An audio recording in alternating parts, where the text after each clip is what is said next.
மதுரை கோசாகுளத்தில் உள்ள CEOA பள்ளியில் Sivakasi AAA பொறியியல் கல்லூரியும் புதிய தலைமுறையும் இணைந்து 12ஆம் வகுப்பு மாணவர்களுக்கான வெற்றிப்படிகள் நிகழ்ச்சியை நடத்தின. இந்நிகழ்ச்சியில் மாவட்டத்தின் பல்வேறு பகுதிகளைச் சேர்ந்த 1000க்கும் மேற்பட்ட மாணவர்கள் பங்கேற்றனர். இந்த நிகழ்ச்சியை சிவகாசி AAA கல்லூரியின் முதல்வர் டாக்டர் அருள்மொழி மற்றும் CEOA பள்ளியின் தலைவர் ராஜா கிளைமேக்ஸ் ஆகியோர் தொடக்கி வைத்தனர்.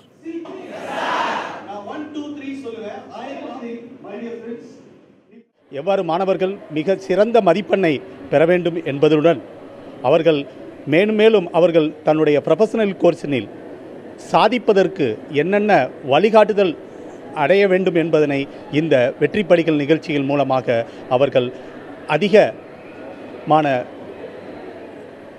முயற்சிகளை எடுத்து வாழ்க்கையில் சிறப்பதற்காக இந்த நிகழ்ச்சி அமைந்திருப்பது என்பதில் தெரிவிப்பதில் நான் பெரும் மகிழ்ச்சி அடைகிறேன்.